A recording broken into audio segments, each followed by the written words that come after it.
Hi everybody, welcome to my channel. My name is Dennis. So if you watched the last video, you know that I was working on a PC, fixed it all up, an older one. Now the next one was just, in my opinion, too old. It was an AM3 processor, used to be his gaming rig, but you can't game on it anymore. You're not gonna get any realistic anything from a video graphics card that, well, first off, it had issues. The CPU, everything, I got it up and running, but there's issues with that as well. So I did rebuild it, and it is up and running, but it's not going to do much. So we're going to rebuild it, and we're going to take you along, show you what it is. It's going to be an Intel build. I'm going to use the Prime Z590-P Wi-Fi. We've already got the Corsair 750M power supply in there. We already had some parts that were actually pretty good, but we're still using this old case. I couldn't convince them to get a new one. But you know what? It's not a bad case. It's a half case, and they were built pretty rugged, and it will accommodate everything we're going to put in it. So when this video starts, I'll show you all the parts we're going to be using. We'll go over them. I'll show you what I'm replacing, and then we'll get to it. Here we go. Okay, so we're going to start going over the parts we're going to use in our build. So we have a Ventus 2x GeForce RTX 3060, so 12 gigabyte of RAM. That's going to do anything he's going to want to do right now. We have the Asus Prime Z590-P Wi-Fi. Of course, it has Aurora Sync, which he won't really need because he's using a bit of an older case, and really a lot of the RGB stuff he's not going to wind up using. So we have the Intel i5 11600K, so 11th gen processor. This motherboard can go to 12th gen, but we're trying to keep the cost down. And this was a combo for the two, all right? And it was a very good price. It was like $329 or something like that, so you can't really beat that price. You have a 1 terabyte Gen 4 NVMe drive, which of course will work great with this. And then it has extra M.2s on it if he wants to put more storage. It's going to be super easy, and like it'll just be easier for him to do. He's not really tech savvy, but I think even that he could figure out. We have XPG Spectra D60G, 16 gig of memory. It's pretty cool, and yeah, it'll run everything he needs. And that's all going to go into the build today. So first off, we're going to start, open all these up, get them all ready to go, and then we're just going to start swapping parts and go from there, and everything should be pretty good. By the time we're done, he won't be running Windows 7 anymore. It'll be going from Windows 7 to Windows 10, maybe even 11. I'll have to ask him. And then the night and day difference is going to be huge. You can imagine going from an i5, or sorry, it's an AM3 processor, so I'm not exactly sure what it even is. But you go from an i3 processor, or AMD3 processor rather, to an i5 11600K. That's a huge jump in technology. So you're going to get max benefit out of that. And he also has, if he decides to change his case later on, this motherboard here, it's going to be able to suit whatever he goes to. And of course, he already put a power supply in there when we wanted to just see if we could get it going again. That was the Corsair 750 watt power supply. And I put a couple of different fans and different things in it. And it's working good now. It just needs more. So that's what we're going to do. So something I didn't realize is the i5 11600K, even though it's a very small CPU, I mean, they're all small, but I thought it would come with its own CPU cooler, and it does not. So that's something that I did not realize. Now I do have a Hyper 212 RGB CPU cooler, so I may wind up using that. I'll have to decide what I'm using, whether it's that or something else, but probably that. That'll keep the temperatures really down. I don't think this gets that hot anyway, but at least it'll give it something that I'm going to need. So yeah, I think that's what we're going to do. So here's the system that we're going to rebuild.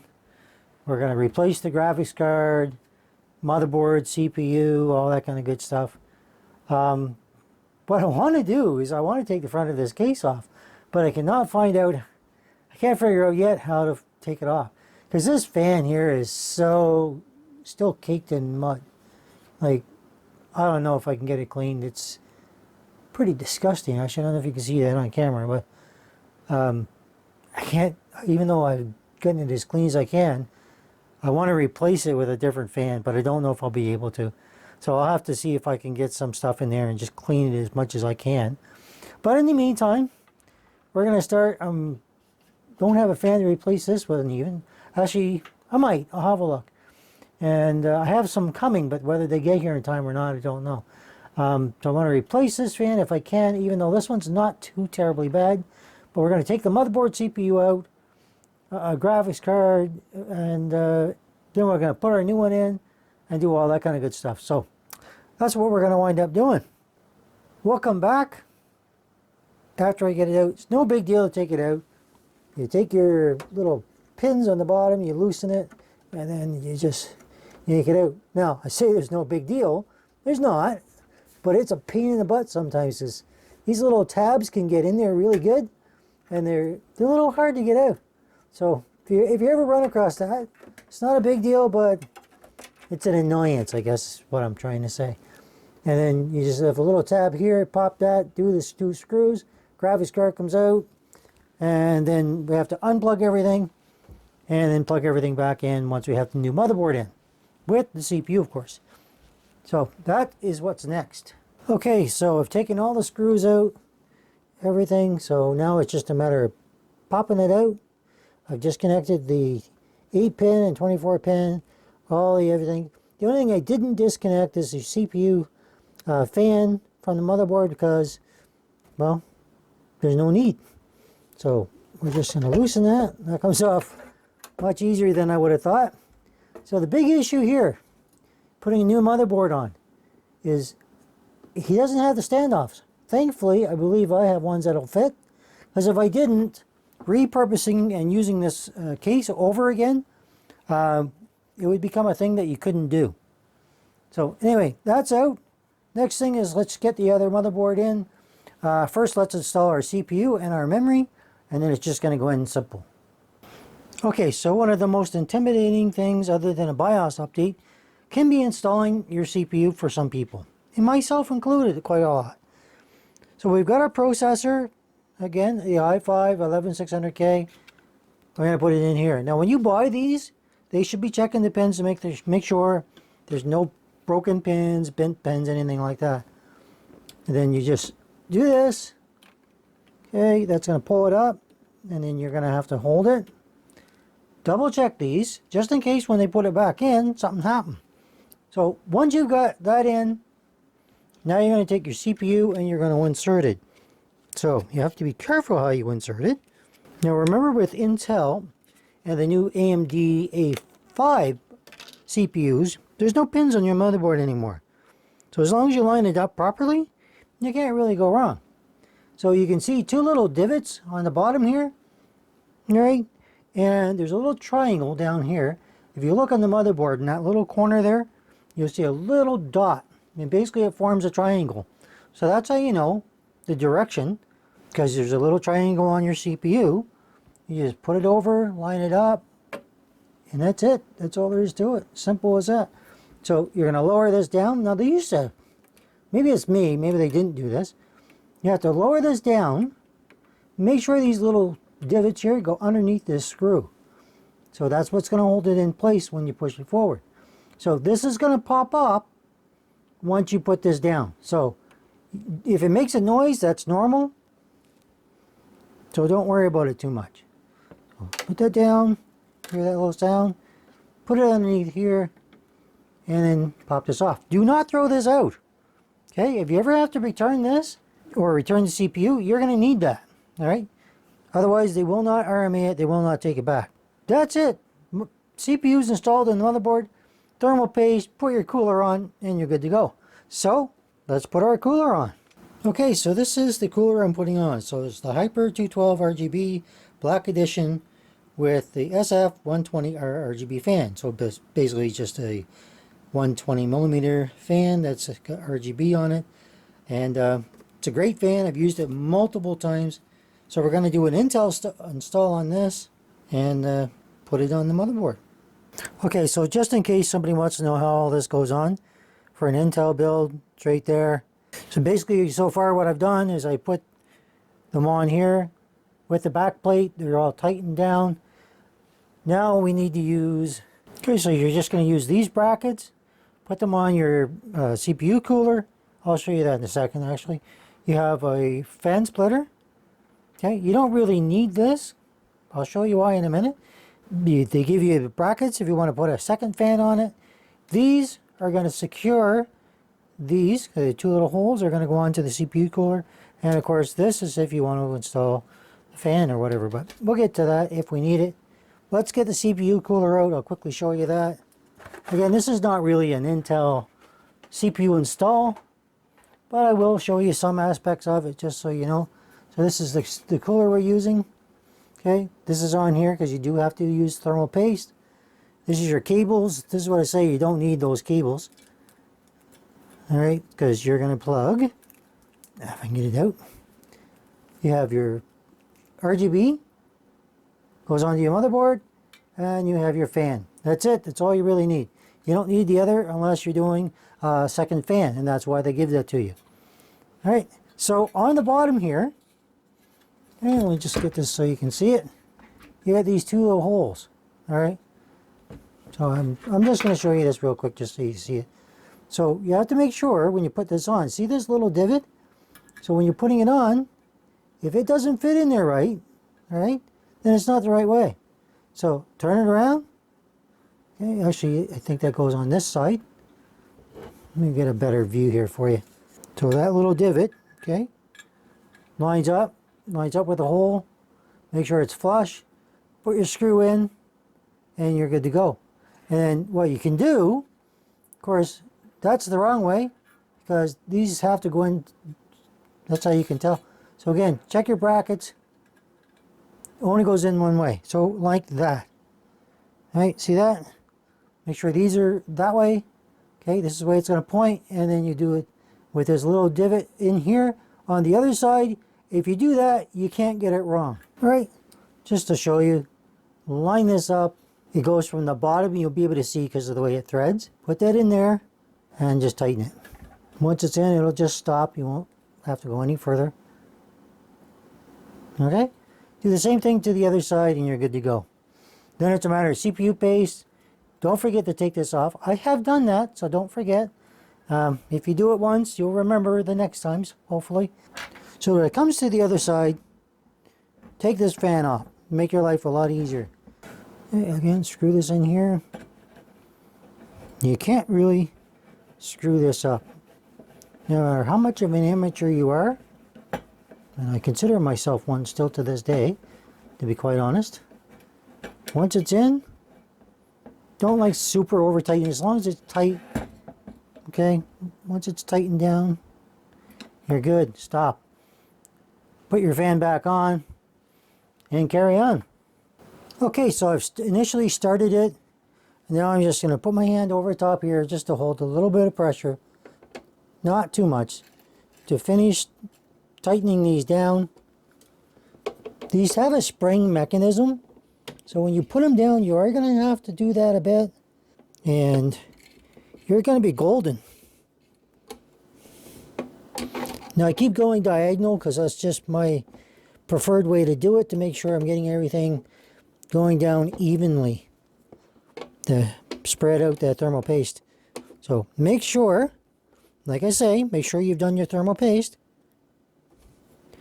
Once that's done, you're good to go. Now I want to show you something here. Sometimes, and I don't know why, when you tighten these down, even though this is nice and tight, it still wants to turn a little bit. But don't keep turning it or you would actually damage your motherboard. So turn that until you feel the screw tighten into the thing. Okay, if it turns a little bit, once it turns a little bit, but you feel it's really good and snug, stop. Okay, if you keep going, you will literally, you could screw it right into the motherboard itself. Okay, so just don't go too crazy tightening it, or you might have problems. Or, worst case scenario, you strip it, and now you're never going to get it tightened. Okay, that's on there good. Our install is done. Put our fan back on. Figure out how this best works for you. There's little divots on the side, and just pop it on. It's very straightforward. Okay, now you got to find out where your CPU fan header is, plug it in, and then of course the other one is RGB. So you find your RGB on your motherboard and plug that in there. On this one, the CPU fan is right here. It's in gray. So line up your tabs. Okay, so line that up, push it down. Okay, you're good to go. And then this goes into your RGB, which you can do now or you can do later on. That's all it is to installing the CPU cooler from Hyper 212 RGB, the Black Edition. And basically our CPU cooler, and a motherboard are all there. We're going to put our memory in. One of the questions a lot of people have is, yeah, but what about clearance? Well, this can be adjusted and moved up if you need to. It's going to take air from this side, blow it out the back, and you can actually put a second fan on there if you wanted to as well. So this choice is yours. Well, let's take our memory, put it in here, and see how it fits.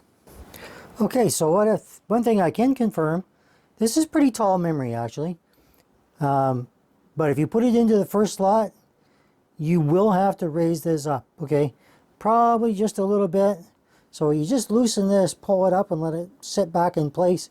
It'll set up a little bit high, so it looks a little off. But if you're using bank 2 and 4, which is what we normally use, unless you're populating all 4 slots, you'll be fine. So line up your tabs for DDR4, and then just push it down. And it should click in place. If it doesn't, maybe you got it in wrong. Oh yeah, it's very subtle. It's just like on that side you can really hear it. But on this side when you push it down, it's just a little small like click, and you almost can't even hear. So anyway, that's in there good. We're ready to install. Memory's in, CPU's in, CPU cooler's on. There's not really anything else. Oh yes, there is. There's our M.2. Let's install our M.2 onto this board. Why not? We got to do it anyway. Okay, so M.2, we're going to put it in this one. We have a Gen 4. Now these are sometimes on there very tight. Not exactly sure why they're so tight, but they are. So be aware. And then once that comes up, I want to show you something interesting. Okay, so that should come off, I hope. Oh, a little more. Okay. So your screws will come out, so don't drop them. So you have this little thing on the inside. You need to peel this off. All right, make sure that you take this off. Which is a pain in the butt. Because that is going to give you cooling for your M.2. Now, if you have an M.2 that comes with its own cooler, well, then you don't need to worry about it. So in this motherboard, we're using the 1TB Western Digital. It is the SN850X. All right, pretty high end. So you just put that in there. I already fitted this onto the motherboard. Comes with your motherboard. So then you're just going to put that down, line this up, and then you're going to put in your little screw. All right, pretty simple procedure, as long as you don't lose a screw, which, believe it or not, is easier to do than you think. But if you do it right, hopefully that won't happen. That's it. That's our hard drive. 1 TB of great storage. And now we're just going to put our M.2 thing back on, M.2 slot. All right, so we'll line that back up. So we line that up with this one here. And tighten it down. That's our M.2 install. So our motherboard is now ready. We have our hard drive, which is an M.2. We have our memory. We have our CPU and CPU cooler and our motherboard. That is it. Really, that's all there is, other than your case, your power supply, and all your connections, and anything else that you want to add to it. So we're going to fit this back in. Okay, so the motherboard's in. Okay, you just have to put your standoffs. Turns out I didn't need the extra standoffs because the motherboard only comes to here. It doesn't have 9 standoffs. It only has the 6. So I took them back out and used them for another build down the road. So now, basically at this point, now remember this started as a build that was just really old, and now we're basically replacing, putting stuff back in. I really don't like this. So I'm going to try and get a fan that, well, just looks better, even though you're not going to really be able to see much. But, well, we'll see. So basically we're going to plug everything back in, make sure everything has got power, and then fire it up. And then we'll do some testing for temperatures, and maybe we'll play a game. We'll see. And just make sure it's all working right. But it already, just from that, is 100% better than the motherboard that was in there before. And it's going to work 100 times better than what was in there before. So that's all that really matters. So I'm going to go hook up our cables and pretty much go from there. I will try and film as much as I can. So we're going to plug in. The one thing I don't like, when you don't have the standoff here, when you push it, it moves a little bit.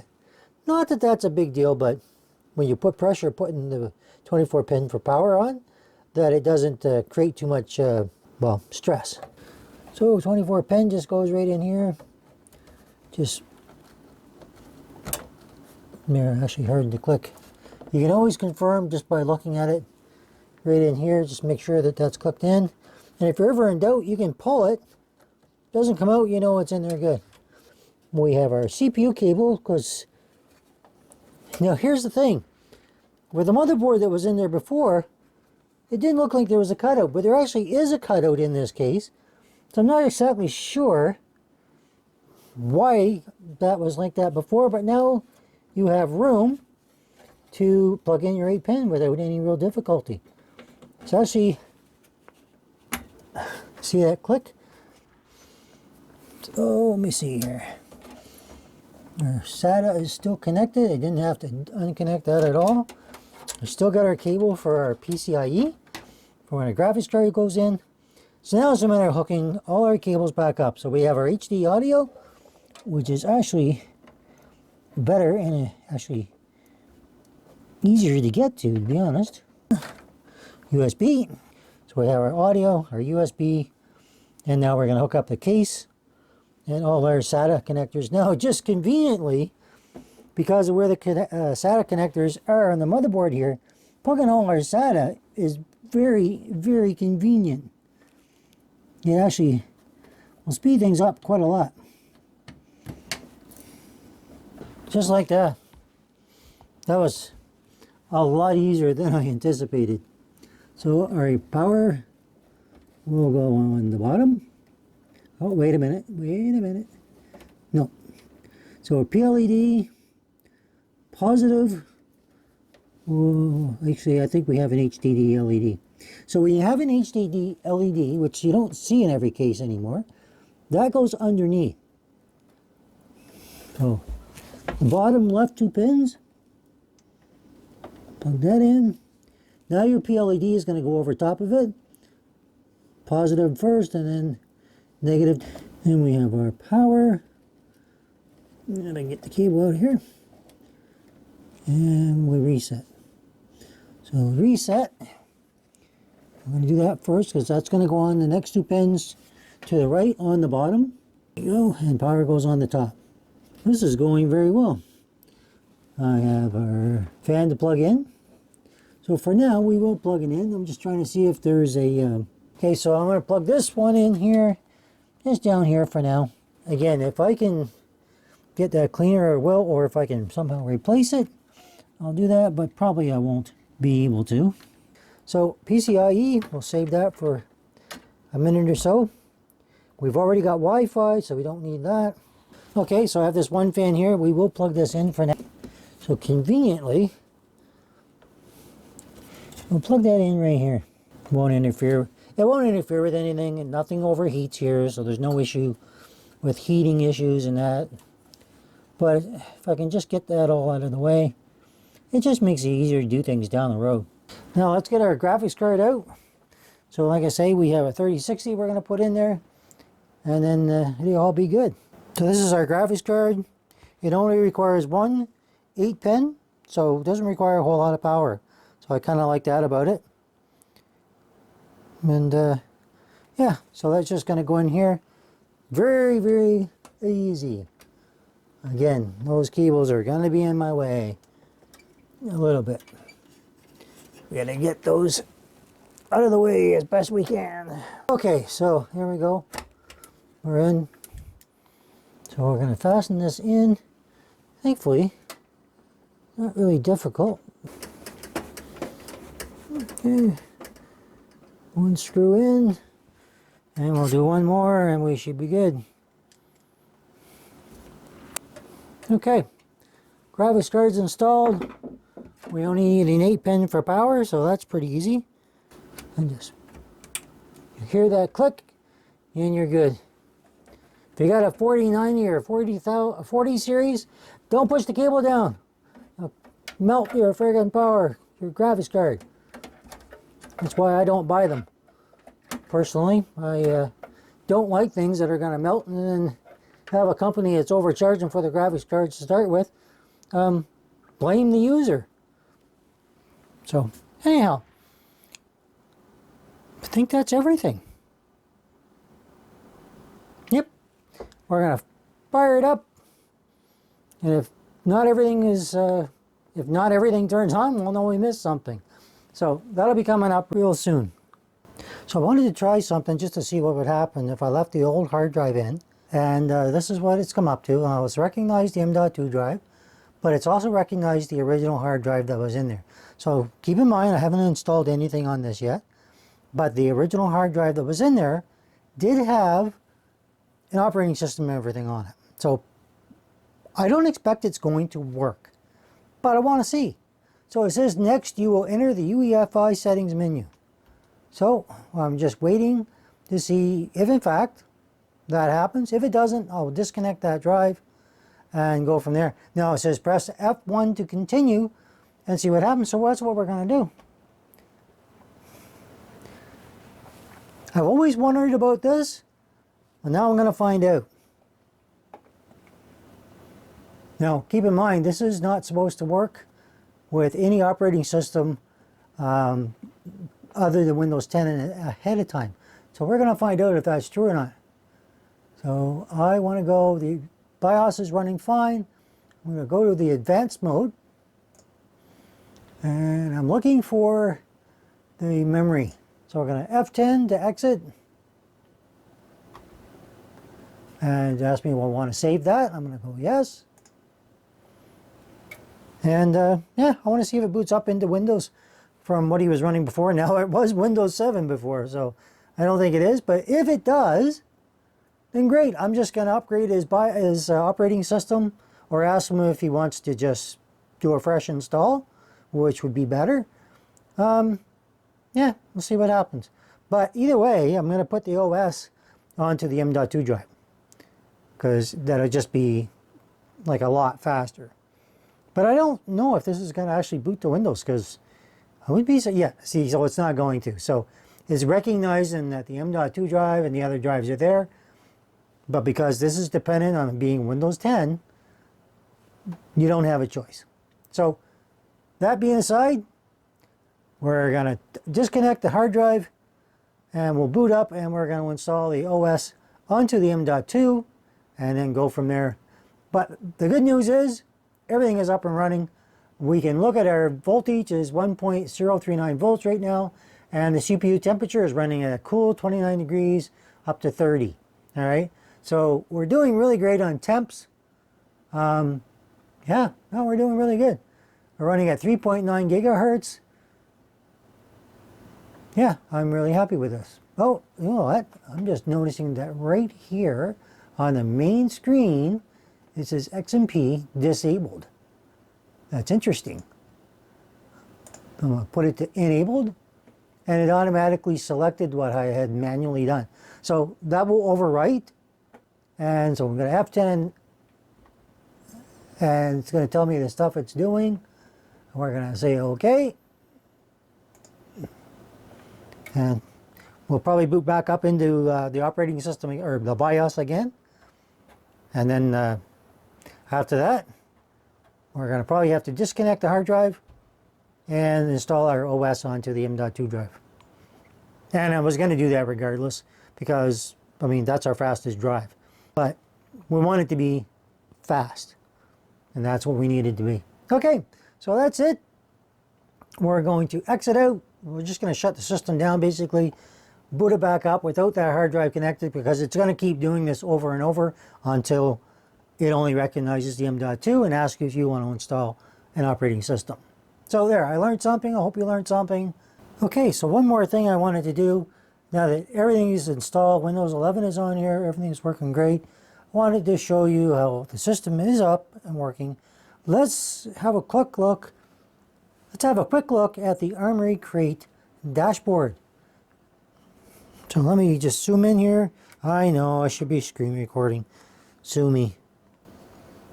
All right, so right there we can see our dashboard. We can see the core count, the voltage, temperature, 30°C. Not bad for an air cooler, right?